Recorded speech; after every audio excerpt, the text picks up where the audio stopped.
नमस्कार दोस्तों, स्वागत है आपका अपने YouTube channel Rahul Savarna GS पर। मेरे दोस्तों, मैंने आपको कक्षा 3, 4, 5, 6, 7, 8 बिल्कुल बेसिक साइंस जिसको आप कह सकते हैं, जिसमें साइंस की पूरी निचोड़ आपका क्लास 1 to 5 के लिए और क्लास 6 to 8 के लिए मैंने जो आपसे वादा किया था, उस वादे के अनुसार आज पार्ट 3 लेकर हम आपके सामने आए हैं और उम्मीद करते हैं कि 100% आपके लिए काफी यूजफुल लगा होगा। और बिल्कुल बेसिक तो है, लेकिन यदि आप शुरू से अंत तक इसको देख लेते हैं तो आप जो एग्जाम देने जा रहे हैं उस एग्जाम में साइंस के 100% सवाल जो है वो हमारे सेशन से होगा। यदि आपको लगता है कि हम आपकी मदद करते हैं तो इस सेशन को आप लोग शेयर जरूर कीजिएगा, लाइक कीजिएगा, कमेंट कीजिएगा और अपने दोस्तों तक मुझे पहुंचा दीजिएगा, जहां हम जाना चाहते हैं और जहां मेरी जरूरत है। इसलिए चलिए तो आइए हम स्टार्ट करते हैं। आपका पिछले क्लास में 2 पार्ट्स पढ़ा चुके हैं, तीसरा पार्ट में देखते हैं किस तरह के क्वेश्चन हैं। तो आप यहां पर देखेंगे,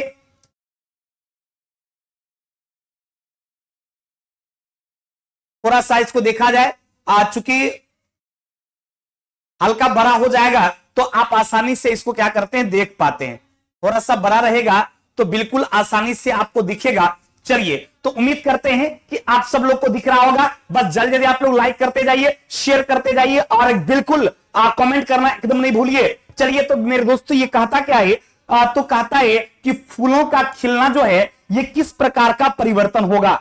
यदि आपसे ये पूछा जाए कि फूलों का खिलना जो है ये कैसा परिवर्तन होगा, तो आप आंसर क्या मारोगे? ये फूलों का खिलना जो है ये एक प्रकार का केमिकल चेंज है। ये जो है मेरे दोस्ता एक प्रकार का केमिकल चेंज है।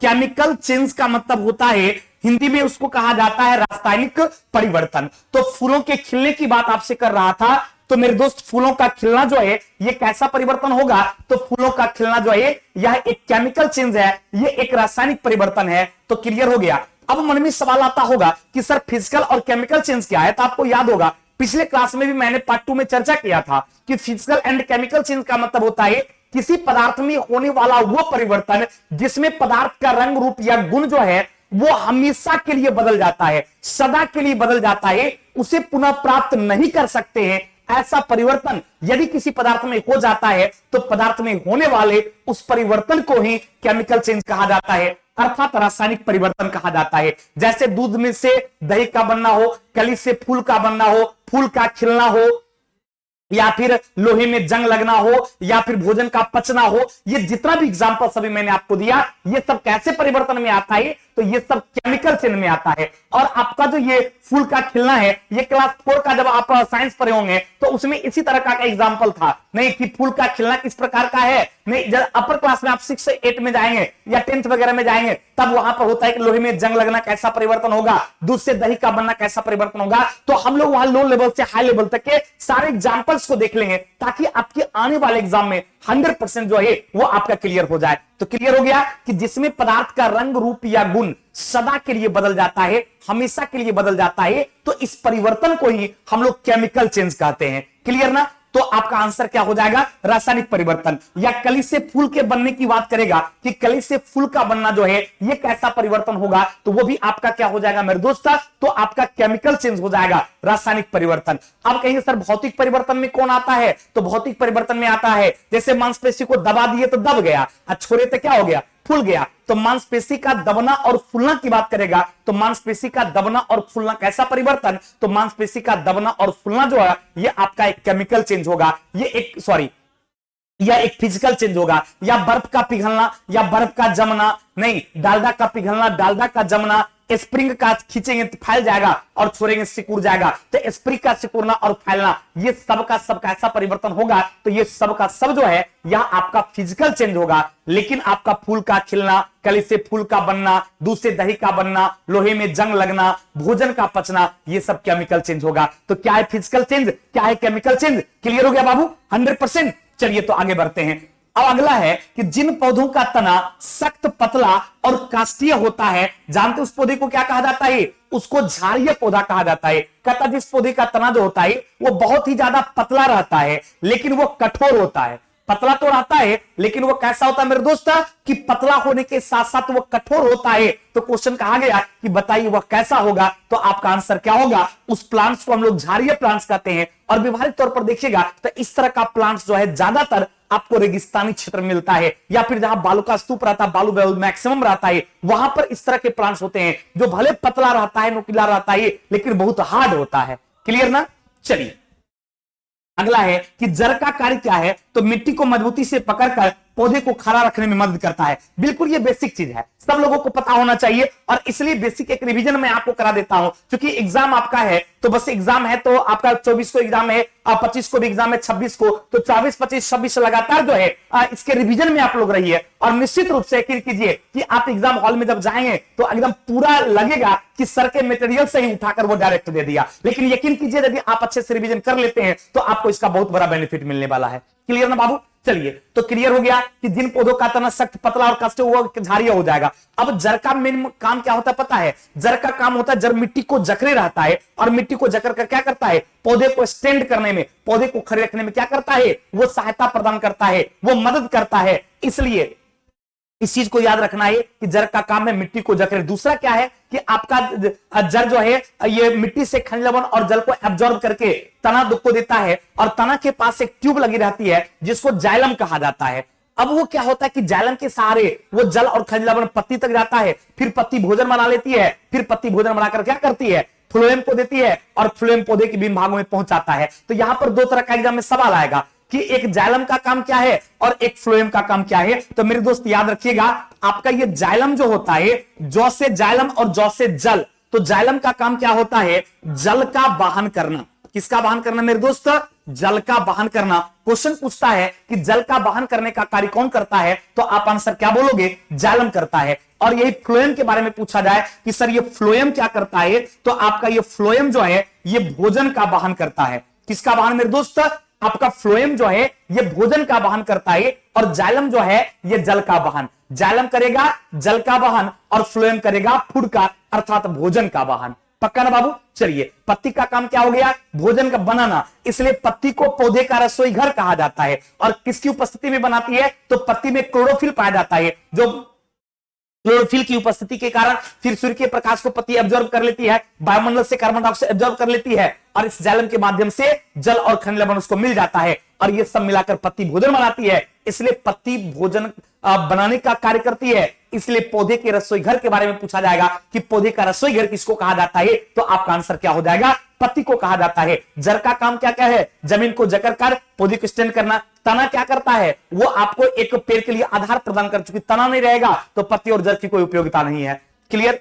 अगला है, जड़ मिट्टी में उपस्थित जल और खनिज लवण को क्या करती है? एब्जॉर्ब करने का काम करती है। मैंने अभी तुरंत आपको बताया कि आपका जड़ का काम क्या होता है? मिट्टी को जकड़ तो रहता है, लेकिन आपकी मिट्टी में जो खनिज लवण और जल है उसको वो एब्जॉर्ब कर लेता है, और एब्जॉर्ब करके क्या करता है? पत्ती को देता है, जाइलम के माध्यम से जाता है, और तब भोजन बनाती है। तो ये किसका काम हो गया?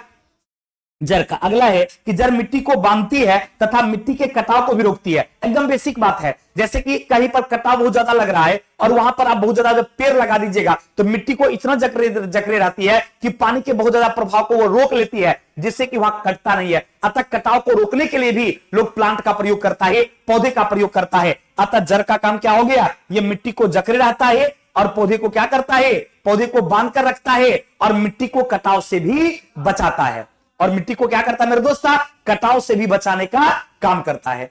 अगला आपका है कि कुछ पौधे में जड़ों में भोजन भी संग्रह करता है। जैसे बहुत ऐसा प्लांट्स है जिसका जड़ क्या करता है? ये भोजन को संग्रह करता है। जैसे आप गाजर खाते हैं, क्लियर? आप मूली खाते हैं नहीं, तो गाजर और मूली जो खाते हैं वो क्या है? वो प्लांट्स का जड़ है। लेकिन आप आलू खाते हैं, आप प्याज खाते हैं, हल्दी खाते हैं, अदरक खाते हैं, ये सब क्या है? ये सब तना है। कुछ प्लांट्स का हम लोग जड़ खाते हैं, कुछ प्लांट्स का हम लोग तना खाते हैं, कुछ पौधे की पत्ती खाते हैं, और कुछ पौधे का पत्ती तना दोनों खाते हैं, और बहुत सारे पत्ती का फल खाते हैं, बहुत सारे पत्ती का फूल खाते हैं। तो हम लोग प्लांट्स के अलग अलग भागों को खाने का काम करते हैं, लेकिन वो सारा अलग अलग तरीके का प्लांट्स होता है। कुछ का जड़ खाएंगे, जैसे गाजर का पूछेगा क्या खाते हैं? जड़ खाते हैं। मूली का क्या खाते हैं? जड़ खाते हैं। सलजम का क्या खाते हैं? जड़ खाते हैं। लेकिन प्याज का पूछ दिया जाए, हल्दी का पूछ दिया जाए, आदि का पूछ दिया जाए, या आलू का पूछ दिया जाए, नहीं, तो ये सब का क्या खाते हैं? ये सब का हम लोग तना खाते हैं। तो क्लियर हो गया कि कुछ पौधों का जड़ हम लोग भोजन के रूप में संग्रहण करता है।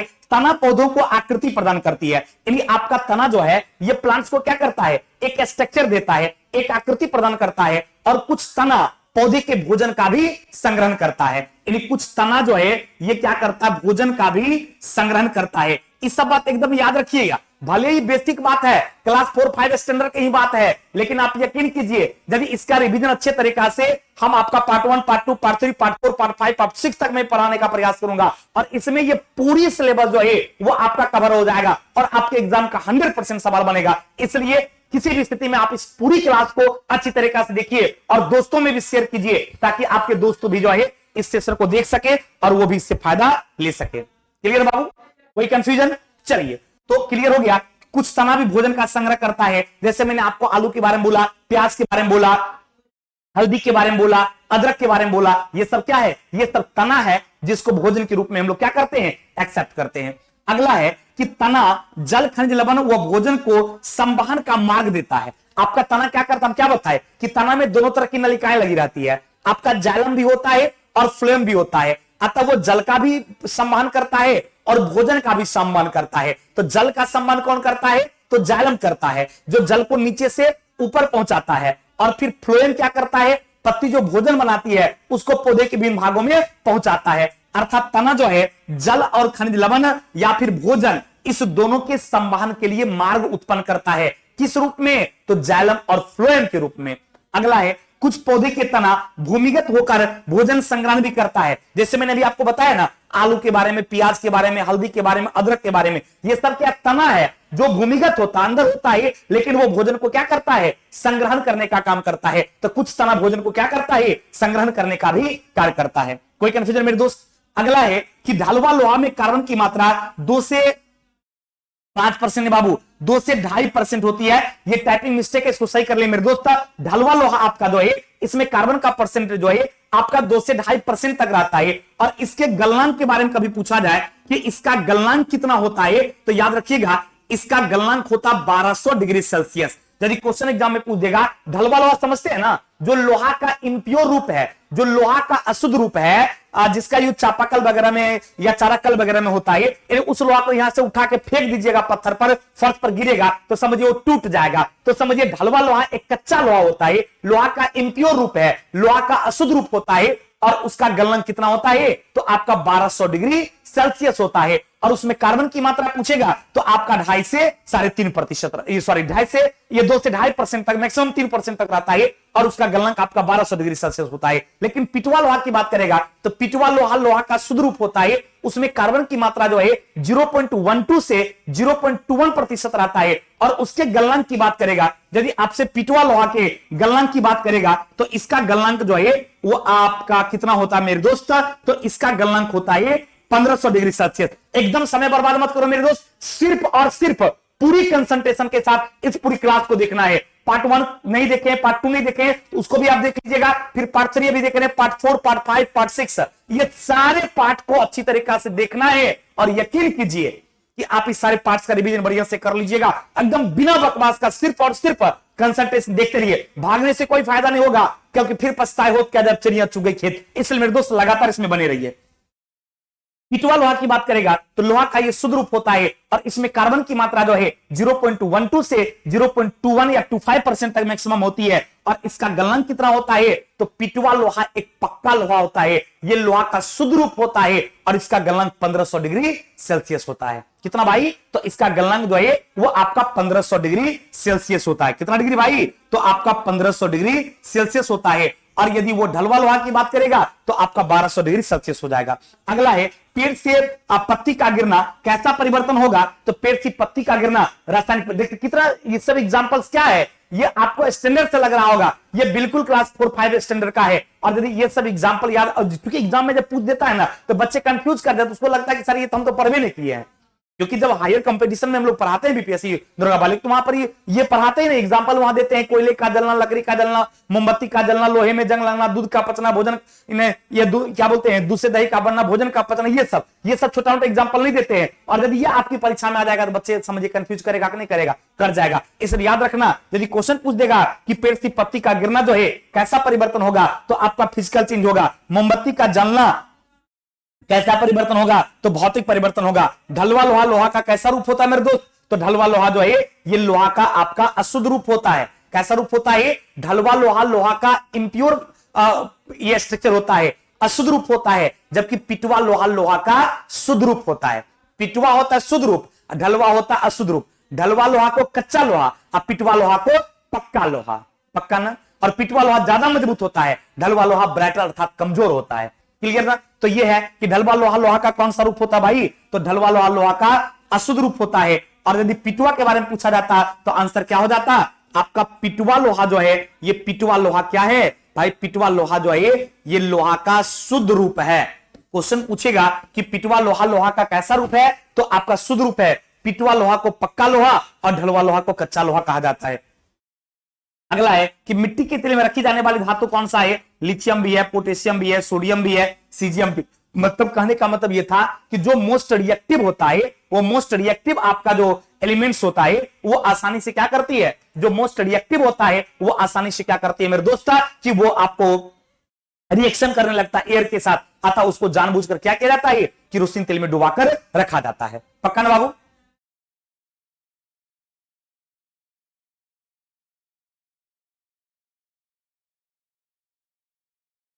कोई कंफ्यूजन मेरे दोस्त?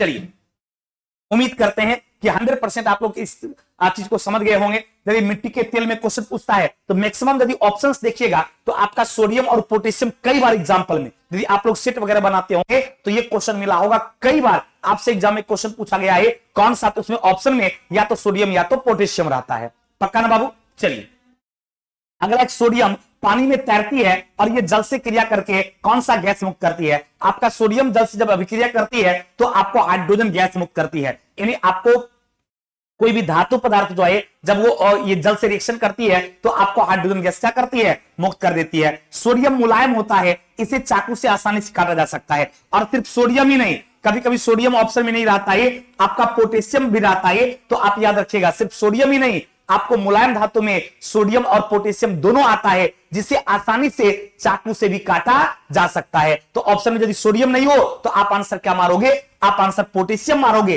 तो सोडियम और पोटेशियम ये दोनों जो है स्मूथ मेटल में आता है, मुलायम धातु में आता है, जिसको आसानी से आप चाकू से भी क्या कर सकते हैं? काट सकते हैं। अगला है सोडियम जो है ये बेंजीन तथा ईथर में विलय होता है। किसमें भाई? बेंजीन और ईथर में विलय होता है। मतलब यदि सोडियम को बेंजीन में डाल दीजिएगा या ईथर में जाएगा वो 100% घुल जाता है, अर्थात उसमें सॉल्युबल होता है। धातु का घनत्व तो उच्च होता है और ये विद्युत का सुचालक भी। कोई भी मेटल जो है उसका यदि डेंसिटी की बात करेंगे उसका घनत्व तो काफी हाई होता है और उसमें आसानी से विद्युत धारा का प्रवाह भी होता है, यानी वो विद्युत का सुचालक भी होता है। लेकिन अधातु की बात करेंगे, अधातु विद्युत का कुचालक होता है। अधातु विद्युत का कुचालक होता है और धातु विद्युत का सुचालक होता है। तो क्लियर हो गया। और अपवाद की बात करेंगे तो सीसा क्या है? आपको पता है सीसा जो है ये एक धातु है लेकिन वो विद्युत का क्या है? कुचालक है। तो ये एक्सेप्शनल है, ये अपवाद है कि सीसा एक धातु है लेकिन वो विद्युत का कुचालक है। उसी तरह से ग्रेफाइट जो है वो आपका अपवाद है कि ग्रेफाइट एक अधातु है लेकिन वो विद्युत का सुचालक है। पक्का ना? ग्रेफाइट एक अधातु है और वो विद्युत का सुचालक है, एक्सेप्शन है।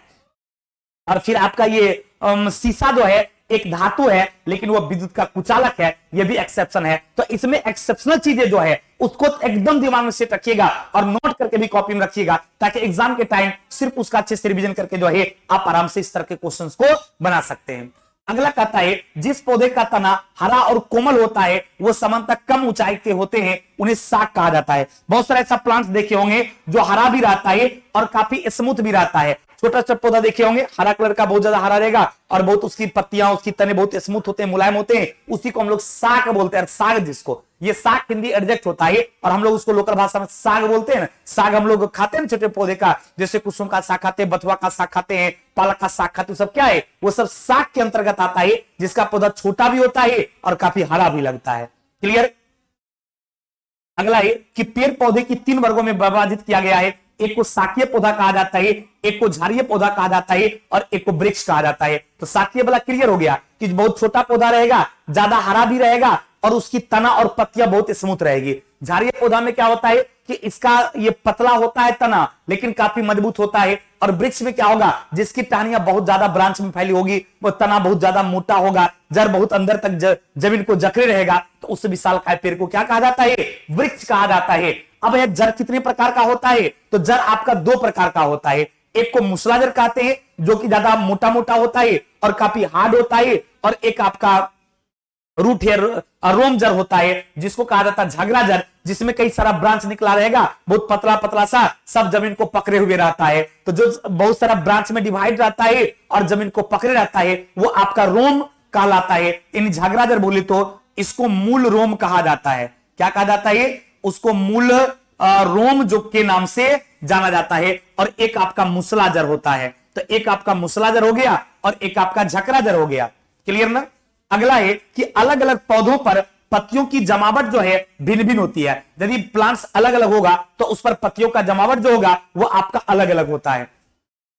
अगला है कि पौधे में जल व खनिज लवण का संबंध जो है वह किसके माध्यम से होता है? तो जल और खनिज लवण का संबंध जो है वो तना के माध्यम से होता है। नहीं, कब? जब आप 1 to 5 स्टैंडर्ड का एग्जाम देंगे तो उसमें ऑप्शन में तना, जड़, पत्ती इस टाइप का लिखा रहेगा। तो जल और खनिज लवण का संबंध जो है वो तना के माध्यम से होगा। लेकिन यदि आप 6 to 8 में देंगे या 9th-10th का एग्जाम देंगे तो वहां पर ये तना नहीं रहेगा, वहां पर जाइलम, फ्लोएम ये रहेगा। तब आंसर आपका क्या होगा? जाइलम होगा, क्योंकि मैंने अभी तना में आपको समझाया था इसमें 2 संवहन नलिका होती है, एक जाइलम और दूसरा फ्लोएम। तो ये क्या करता है? तना संबंध करता है। लेकिन अब उसमें जल और खनिज लवण की बात होगी तो उसका संबंध जाइलम के माध्यम से होता है। अब बाकी भोजन की बात होगा तो वही तना ही करता है लेकिन फ्लोएम के माध्यम से होता है। क्लियर? जल और खनिज लवण का जाइलम के माध्यम से और भोजन का फ्लोएम के माध्यम से होता है। पक्का ना बाबू?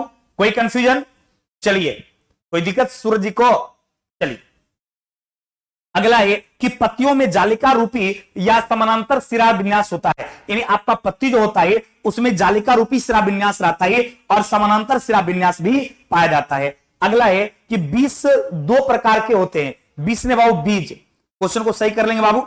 बीज जो है यह आपका 2 प्रकार का होता है, एक को एक बीज पत्री और दूसरी को क्या कहा जाता है? द्विबीज पत्री कहता है। यानी कोई भी बीज जो आप देखे होंगे प्लांट में, जैसे गेहूं देखे होंगे एक बीज पत्री होता है, मक्का एक बीज पत्री होता है, बाजरा एक बीज पत्री होता है। लेकिन भिंडी की बात करेंगे, करेला की बात करेंगे, चना की बात करेंगे, आम की बात करेंगे तो ये सब आपका द्विबीज पत्री होती है। मूंगफली की बात करेंगे, जिसको बादाम, आप बादाम की बात करेंगे, काजू की बात करेंगे, ये सब आपका द्विबीज पत्री होता है। अर्थात उसमें एक जो उसका कवर रहता है उसके अंदर ये नेचुरली 2 भागों में बटा रहता है। तो जो नेचुरली 2 भाग में बटा रहेगा वो द्विबीज पत्री कहलाएगा, और जो 2 भागों में नहीं बटा रहेगा वो आपका एक बीज पत्री कहलाता है। क्लियर हो गया? यदि 2 भाग में बटा हुआ है तो द्विबीज पत्री कहलाएगा, और यदि एक ही भाग है तो वो आपका एक बीज पत्री कहलाता है। तो आपका बीज 2 तरह का हो गया, एक बीज पत्री और द्विबीज पत्री। और दोनों के डिफरेंस को भी आपने समझ गया कि जब एक ही बीज रहेगा तो उसको हम लोग क्या बोलेंगे? जब एक ही बीज रहेगा तो उसको एक बीज पत्री बोलेंगे, और एक से ज्यादा रहेगा तो क्या बोलेंगे? द्विबीज पत्री। जैसे गेहूं की बात करेंगे, मक्का की बात करेंगे, बाजरा की बात करेंगे तो आपका एक बीज पत्री हो जाएगा। लेकिन चना की बात करेंगे या फिर क्या कहते हैं भिंडी की बात करेंगे, करेला की बात करेंगे, तब ये आपका द्विबीज पत्री हो जाएगा। क्लियर बाबू? चलिए, कोई कंफ्यूजन? तो उम्मीद करते हैं 100% जो है ये आपके दिमाग में सेट हो गया होगा। अब आगे यदि बात करते हैं तो आपका ये फूल के डंठल के जिस सिरे पर फूल के सभी अंग जुड़े रहते हैं उसे पुष्पासन कहा जाता है। ध्यान देना, ये आपका कोई पुष्प जो होता है उसके जस्ट नीचे देखिएगा एक डंठल में क्या होता है, कोई भी पुष्प जो है उसके नीचे एक डंठल में वो सारा मतलब ये पंखुड़ी टाइप का जो है वो जुड़ा हुआ रहता है, उसको क्या कहा जाता है? तो उसको आप पुष्पासन के नाम से जानते हैं। किस नाम से भाई? तो वो डंठल के नीचे जो जुड़ा हुआ रहता है उसको पुष्पासन कहा जाता है। क्या कहा जाता है भाई? तो उसको पुष्पासन के नाम से जाना जाता है। अगला, प्रत्येक फूल के अंग घेरे अथवा चक्र में व्यवस्थित कोई भी फूल जो होता है वो क्या रहता है? वो एक घेरे के अंतर्गत मतलब वो सम्मिलित रहता है, एक घेरे में रहता है या वो एक चक्रण के रूप में रहता है। कहता अंकुरी के घेरे के बाह्य दलपुंज पंखुड़ी के घेरे के को दलपुंज कहा जाता है। कहता अंकुरी के घेरे को बाह्य दलपुंज, यानी सबसे नीचे जो हरा कलर का होता है उसको बाह्य दलपुंज कहा जाता है, और उसके ऊपर जो विभिन्न कलर में आप देखते हैं, जैसे कोई लाल कलर का है, कोई हरा कलर का है, या कोई अदर अदर कलर का है, जो अलग अलग रंग का होता है वो आपका कहलाता है ये दलपुंज।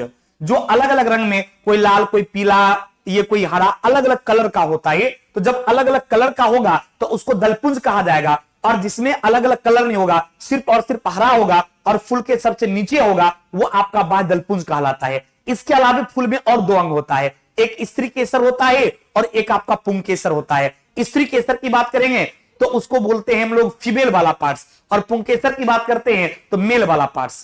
क्लियर ना? चलिए, पुंकेसर के समूह चक्रण को, पुमंग और स्त्री केसर के समूह चक्रण को क्या कहा जाता है? जायंग कहा जाता है। यानी जायंग जो होता है ये फीमेल पार्ट्स होता है। जायंग कौन सा पार्ट्स होता है? फीमेल पार्ट्स होता है। और आपका पुमंग जो है ये आपका मेल पार्ट्स होता है। पुमंग क्या होता है? तो आपका पुमंग जो है ये आपका मेल पार्ट्स होता है, और आपका जायंग क्या होता है? तो आपका जायंग फीमेल पार्ट्स होता है, लेकिन पुमंग की बात करेगा तो वो आपका मेल पार्ट्स होता है। और यही पुमंग और जायंग में आपस में जब ये जुड़ता है तब जाकर वो एक बीज का या एक नए फूल का, फल का निर्माण करता है, और उसी से पौधे तैयार होते हैं। तो आपका पेड़ पौधा जो है इसमें भी मेल और फीमेल वाला पार्ट्स होता है। फीमेल वाले को जायंग और मेल वाले को क्या कहा जाता है? पुमंग कहा जाता है। क्लियर बाबू? चलिए, पुंकेसर जो है ये फूल का नर भाग तथा स्त्री केसर जो है फूल का मादा भाग होता है। अभी तुरंत मैंने चर्चा किया ना कि फूल का जो नर भाग होता है वो पुमंग कहलाता है, और जो मादा भाग होता है फीमेल वाला होता है उसको जायंग के नाम से जाना जाता है। किस नाम से भाई? तो उसको जायंग के नाम से जाना जाता है। अगला है कि पुंकेसर फूल का नर भाग और स्त्री केसर क्या हो गया? फूल का आपका मादा वाला भाग होता है। जिस फूल में अंकुरी, पंखुरी, अंकुरी बोले तो बादल पुंज, आप पंखुड़ी बोले तो दल पुंज, ये आपका बादल पुंज, दल पुंज, पुंकेसर और स्त्री केसर ये सभी उपस्थित रहता है, उस फूल को क्या कहा जाएगा? उस फूल को क्या कहा जाता है? पूर्ण फूल कहा जाता है। ध्यान देना, नहीं, जिस फूल में आपका बादल पुंज रहेगा जिसको अंकुरी बोलते हैं, दल पुंज रहेगा जिसको आप ये पंखुड़ी बोलते हैं, तो आपका जिस फूल में बादल पुंज हो, दल पुंज हो, पुमंग हो, जायंग हो, याद रखना बाबू, कौन कौन? बादल पुंज, दलपुंज, पुमंग, जायंग, ये सब हो, वो आपका क्या कहलाता है? वो सब कहलाता है आपका पूर्ण फूल। और वैसा फूल जिसमें अंकुरी, पंखुड़ी, पुंकेसर, स्त्रीकेसर ये सब नहीं हो तब उसको क्या बोलते हैं? जब ये सब नहीं रहेगा तब उसको जो है अपूर्ण फूल कहा जाता है। क्या कहा जाता है मेरे दोस्ता? तो उसको जो है अपूर्ण फूल के नाम से जानते हैं। किस नाम से मेरे दोस्ता?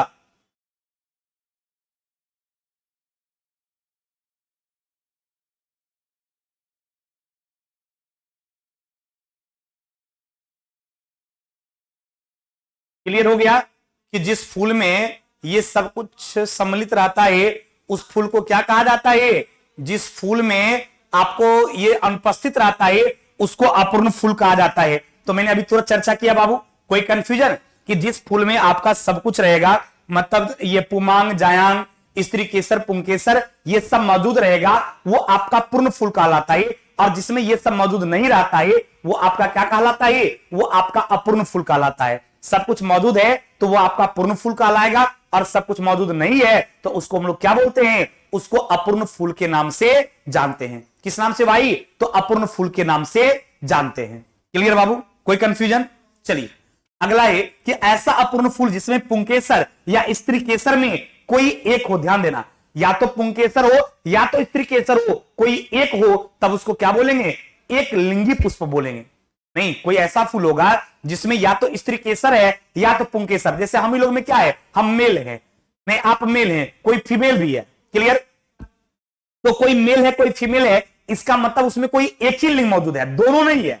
लेकिन फूल में मैंने क्या बताया कि फूल में आपका मेल वाला पार्ट्स भी और फीमेल वाला पार्ट्स भी एक में रहता है, तो वो आपका पूर्ण फूल कहलाया, और जिसमें नहीं है वो अपूर्ण कहलाया। लेकिन कुछ ऐसे फूल हैं जिसमें आपका कोई एक ही अंग रहेगा, तो जब एक ही अंग रहेगा तो वह क्या कहलाएगा? एक लिंगी फूल कहलाएगा। चाहे वो अंग नर का रहेगा तो नर वाला कहलाएगा, मादा का है तो मादा वाला कहलाएगा। तो क्लियर हो गया कि एक लिंगी फूल भी दो प्रकार का होता है, एक को नर फूल बोलेंगे और एक को मादा फूल बोलेंगे। जिस फूल में पुंकेसर होगा, इसका मतलब उसमें स्त्री केसर नहीं होगा, वो कहलाएगा आपका नर फूल। पुंकेसर होगा और स्त्री केसर नहीं होगा तो वो कौन सा फूल कहलाएगा? वो आपका कहलाएगा नर फूल। लेकिन जिसमें आपका स्त्री केसर होगा और पुंकेसर नहीं होगा वो कहलाएगा आपका मादा फूल। ध्यान देना, वो कौन सा फूल कहलाएगा मेरे दोस्त? तो वो कहलाएगा मादा फूल। तो आपसे एग्जाम में क्वेश्चन पूछा जाएगा कि वैसा फूल जिसमें आपका स्त्री केसर हो लेकिन पुंकेसर नहीं हो तो मादा फूल कहलाएगा, और वैसा फूल जिसमें पुंकेसर हो लेकिन स्त्री केसर नहीं हो तब वो क्या कहलाएगा? पुमंग फूल कहलाएगा, नर फूल कहलाएगा। पक्का ना बाबू? चलिए, अब यदि आपसे बात किया जाए कि द्विलिंगी फूल कैसा होगा, तो जिस फूल में आपका नर और मादा दोनों मौजूद रहेगा। एकदम गौर फरमाइएगा, जिस फूल में आपका पुमंग भी रहेगा और आपका जायंग भी रहेगा, तो जिस फूल में पुमंग और जायंग ये दोनों मौजूद रहता है उसको क्या कहा जाता है, उसको द्विलिंगी फूल कहा जाता है। क्या कहा जाता है, द्विलिंगी फूल कहा जाता है। और जिन फूल में स्त्री केसर पुंकेसर दोनों उपस्थित रहते हैं, नहीं ये दोनों रहेगा तो उसको द्विलिंगी फूल के नाम से जाना जाता है। और जिसमें ये दोनों नहीं रहेगा, उस जिन फूल में स्त्री केसर पुंकेसर दोनों उपस्थित रहेगा तो उसको क्या बोलेंगे, उसको द्विलिंगी फूल बोलते हैं, या उसी को अलिंगी फूल भी कहा जाता है। ये दोनों उपस्थित ने अनुपस्थित यहां होगा, ये टाइपिंग मिस्टेक है, यहां पर लिख देंगे उपस्थिति के जगह पे अनुपस्थित, अनुपस्थित रहेगा। गौर फरमाना और ध्यान लगाना कि जो फूल जो है उसमें आपका क्या रहेगा, आपका स्त्री केसर और पुंकेसर ये दोनों अनुपस्थित रहता है, उसको क्या बोलते हैं, अलिंगी बोलते हैं। और जिसमें दोनों रहेगा उसको द्विलिंगी बोलेंगे। क्लियर। अगला है कि फूल पौधे के किस अंग में आता है, तो जनन अंग। जैसे हम लोगों के रिप्रोडक्टिव सिस्टम में आपका ये मेल गेमेट्स या फीमेल गेमेट्स आता है, नहीं आपका टेस्टिस आता है, पेनिस आता है, ओवरी आता है, फेलोपियन ट्यूब वगैरह आता है। तो ये आता है मेल फीमेल के अलग अलग सारे पार्ट्स होते हैं। उसी तरीके से प्लांट में यदि क्वेश्चन पूछा जाए कि उसका जनन अंग कौन सा है, अब उसमें दे देगा बाह्य दलपुंज, दलपुंज, पुमंग और जायंग, तो आपका आंसर क्या हो जाएगा, तो आपका आंसर हो जाएगा पुमंग और जायंग जो है, या फिर ये स्त्री केसर और पुंकेसर जो है ये फूल का जो है किस पार्ट्स में आता है, तो ये फूल का जनन अंग के अंतर्गत आता है। किसके अंतर्गत भाई, तो ये पुष्प के जनन अंग के अंतर्गत आता है। फिर यदि आपसे बात किया जाए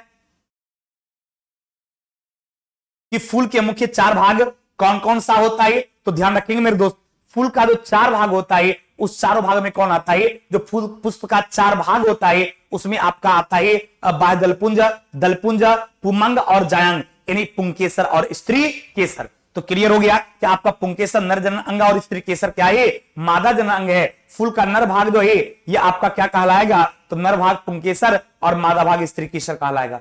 क्लियर। अगला देखिए, कहता है कि सर्प अपने शरीर के दोनों ओर एकांतर क्रम में वलय बनाते हुए भूमि पर वलयाकार गति करता हुआ आगे की ओर फिसलता है, और बहुत सारी अस्थियां उससे जुड़ी पेशियां शरीर को क्या करती है, आगे की ओर धक्का देकर उसको छोड़ देती है, जिसको हम लोग क्या, केचुआ। जैसे सर्प वगैरह में देखिएगा क्या करते हैं, अपने शरीर में से वो क्या करते हैं, केचुआ को बाहर करने का काम करती है। तो केचुआ का वलय जो है उसमें बना रहता है, और वो केचुआ को क्या करती है, अपने बॉडी से जो है उसको बाहर निकालने में सहयोग देती है। अगला कहता है कि तिलचट्टे का शरीर व पैर कठोर आवरण से ढके। तिलचट्टा जो होता है उसके बॉडी का ऊपरी पार्ट्स को देखिएगा वो थोड़ा हार्ड होता है, या उसका पैर देखिएगा वो हार्ड होता है, तो उसके बॉडी का ऊपरी पार्ट्स या पैर जो होता है वो कठोर आवरण का बना होता है। किस प्रकार के आवरण का बना होता है भाई, तो कठोर आवरण का बना होता है।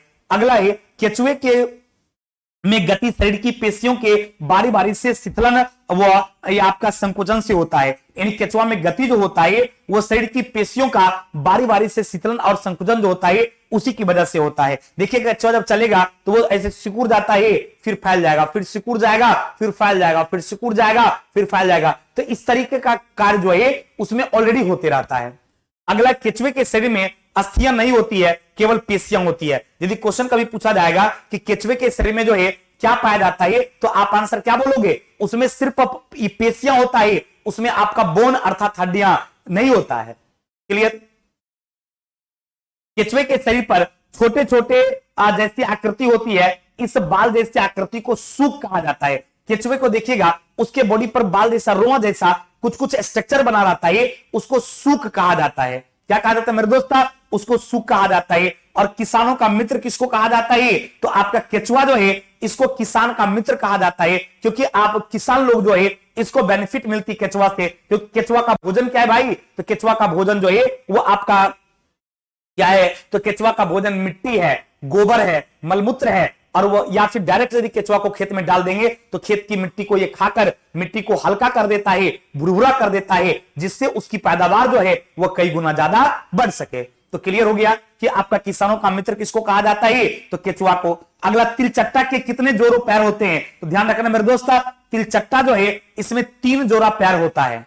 तिलचट्टा में कितना जोड़ा पैर होता है, तिलचट्टा में 3 जोड़ा पैर होता है। और यदि हार्ट चैम्बर की बात करेगा तो याद रखिएगा उसमें हृदय चैम्बर जो है वो आपका 13 होता है। हृदय कोष्ठ की बात करेगा कि तिलचट्टा में हृदय कोष्ठ कितना होता है तो आंसर 13 होगा। और ये पैर के ग्रुप की बात करेगा तो आपका 3 जोड़ा पैर होता है अर्थात 6 होता है।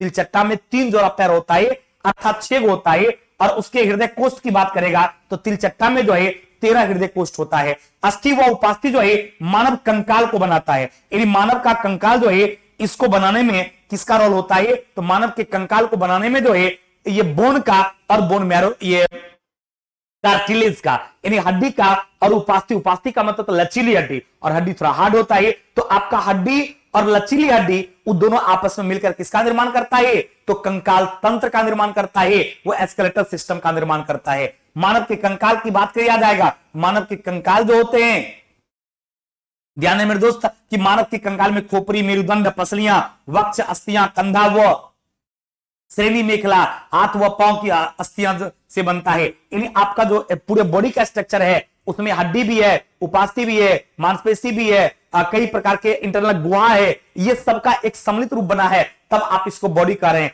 यदि इससे किसी पार्ट्स को हटा दिया जाए तो फिर ये बॉडी बॉडी नहीं बल्कि क्या कहलाएगा डेड बॉडी का। सपोज कीजिए आपकी बॉडी से 2 किडनी को निकाल दिया जाए, आपकी बॉडी से हार्ट को निकाल दिया जाए, आपकी बॉडी से लिवर को ही निकाल दिया जाए, फिर कोई भी एक ऑर्गन्स को निकाल देंगे तो फिर आपका ये शरीर कहलाएगा क्या, नहीं कहलाएगा। फिर आपका ये शरीर जो है वो किस रूप में हो जाएगा तो वो आपका हो जाएगा डेड बॉडी के रूप में, मृत शरीर के रूप में, जिसकी कोई उपयोगिता नहीं है। इसलिए याद रखिएगा बॉडी में ये सब स्ट्रक्चर का निर्माण करती है। पेशियों के जोड़ने के एकांतर क्रम में सिकुड़ने व फैलने से अस्थियां जो है उसमें मूवमेंट आ जाती है, गति आ जाती है। क्वेश्चन पूछेगा कि आपके बॉडी में हड्डियां जो है उसमें मूवमेंट हो रहा है ना, ये सब किसके वजह से आती है तो पेशियों के जोड़े जो होते हैं उसके एकांतर क्रम में सिकुड़ने, जैसे एक सिकुड़ेगा एक फैलेगा तो उसके बीच कॉम्बिनेशन से क्या होता है आपकी बॉडियां जो होती है इसमें क्या होता है ये गति हो पाती है। अस्थियों की संधियां अनेक प्रकार की होती है या उस संधि की प्रकृति व गति की दिशा पर निर्भर करती है। क्वेश्चन पूछता है ये किस पर डिपेंड करता है तो उसकी गति और दिशा पर निर्भर करता है।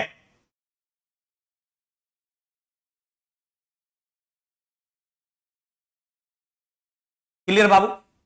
अगला शरीर की अस्थियों का ढांचा क्या कहलाता है तो पहले मैंने चर्चा किया, शरीर की अस्थि की बात करेगा, स्ट्रक्चर की बात करेगा, ढांचा की बात करेगा तो वो आपको कंकाल तंत्र कहलाता है। अगला कौन सा जीव मिट्टी खाता है, मैंने अभी तुरंत आपको समझाया था। यदि किसी जीव के बारे में पूछा जाए कि जो मिट्टी खाने का काम करता है तो उसमें किसका नाम आएगा, किसी जीव के बारे में पूछा जाए जो मिट्टी खाने का काम करता है तो उसमें नाम आता है किसका, केचुआ का। और सिर्फ मिट्टी नहीं गोबर मलमूत्र भी खाता है क्योंकि केचुए से वर्मी कंपोस्ट तैयार होता है। उसको जब गोबर मलमूत्र वगैरह पर दे दिया जाता है तो वो खाकर जो अवशिष्ट छोड़ता है उसमें यूरिया 80% आता है, उससे मलमूत्र का त्याग करने से यूरिया मैक्सिमम पाया जाता है। अर्थात केचुआ जो है उससे वर्मी कंपोस्ट भी तैयार होता है, खेतों में डायरेक्ट डाल दीजिएगा तो खेत की उर्वरा शक्ति को भी मेंटेन करने का काम करता है और कई गुना ज्यादा क्या करती है वो आपको बढ़ा भी देती है।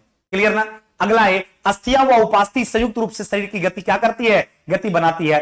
कोहनी की अस्थियां ये कड़जा संधि द्वारा जुड़ा रहता है, किससे तो कड़जा संधि के द्वारा जुड़ा रहता है। गति करते समय मांसपेशियों के संकुचन से अस्थियां खींचती है। जब कोई ऑब्जेक्ट गति करता है तो मांसपेशी के अस्थियां क्या करती है उसमें आपका संकुचित होती है। सजीव प्रजनन प्रक्रिया द्वारा अपने सदृश संतान उत्पन्न करता है। सजीव के बारे में पूछा जाए किस प्रोसेस से यह अपने ही समय नए बच्चे को जन्म देता है तो उसमें एक रिप्रोडक्शन प्रोसेस होता है, उसमें एक प्रजनन की प्रक्रिया होती है। मनुष्य में हम लोगों में या किसी अन्य जीव जंतु की बात किया जाए तो उसमें रिप्रोडक्शन होता है, एक प्रजनन की प्रक्रिया होती है और उसी प्रजनन की प्रक्रिया के माध्यम से क्या होता है कि उसी के जैसा जो है नए जीव या संतान उत्पन्न होता है। अगला है कि पेशियों की दृढ़ पेशियां और हल्की अस्थियां मिलकर जो है उन्हें उड़ने में सहायता करती है। पेशियों में आपका दृढ़ पेशियां जो होता है या फिर हल्की अस्थियां जो होता है वो उसको उड़ने में सहायता, क्योंकि पक्षी का ये हड्डी जो होता है वो बातिल होता है। बातिल मतलब समझते खोखला। आपका पक्षी वर्ग जो होता है उसकी हड्डियां के बीच में खोखली रहती है अर्थात बातिल रहती है और वो बातिल है, इसी वजह से वो क्या कर सकती है आसानी से उड़ सकती है। घोगा पेशीय पाद की सहायता से चलता है। शरीर का अंग जहां से मुड़ता है उसको संधि या क्या कहा जाता है जोड़ कहा जाता है। यानी आपका बॉडी का वो पार्ट्स जहां से मुड़ने का काम करता है उसको क्या कहा जाता है, उसको संधि या जोड़ का कहा जाता है। अब यदि आपसे बात किया जाए कि उस संधि और जोड़ में 2 पार्ट्स होता है, एक को टेंडन कहा जाता है और दूसरे को क्या कहा जाता है लिगामेंट कहा जाता है। दोनों चीज को ध्यान से समझिएगा। एक आपका टेंडन कहलाता है और एक आपका क्या कहलाता है मेरे दोस्तों, तो एक आपका लिगामेंट कहलाता है। अब यदि सवाल आपसे ये पूछ देता है कि टेंडन क्या है और लिगामेंट क्या है, तो इस चीज को समझिएगा। टेंडन का मतलब होता है जो हड्डी और मांसपेशी को जोड़ने का काम करता है। ध्यान देना मेरे दोस्त, जो हड्डी को और मांसपेशी को, तो हड्डी और मांसपेशी को जो जोड़ने का काम करता है उसको क्या कहा जाता है, तो जो हड्डी और मांसपेशी को जोड़ने का काम करता है वो टेंडन कहलाता है। लेकिन जो हड्डी को हड्डी से जोड़ने का काम करता है, जो हड्डी को हड्डी से जोड़ने का काम करता है, इसको लिगामेंट कहा जाता है। गौर फरमाना, हड्डी को हड्डी से जोड़ने का काम करेगा वो लिगामेंट कहलाएगा। हड्डी को हड्डी से जोड़ने का काम करेगा तो वो आपका लिगामेंट कहलाएगा। लेकिन हड्डी को मांसपेशी से जोड़ने का काम करेगा तो टेंडन कहलाएगा। हड्डी को हड्डी से जोड़ेगा तो लिगामेंट, और हड्डी को मांसपेशी से जोड़ेगा तो क्या कहलाएगा, टेंडन। क्लियर? हड्डी को मांसपेशी से जोड़ेगा तो आपका टेंडन हो गया, लेकिन हड्डी को हड्डी से जोड़ने का काम करेगा तो वो आपका क्या कहलाता है, वो लिगामेंट कहलाता है। तो मेरे दोस्त आज हम आपकी सेवाएं रोकते हैं, फिर इसी तरीके से मुलाकात होगी अगले क्लास में, और इस तरह के लगातार अब क्लास पार्ट 5, 4, 5, 6 ये सबको भी लगातार देखते रहेंगे। थैंक यू वेरी मच, बहुत बहुत धन्यवाद।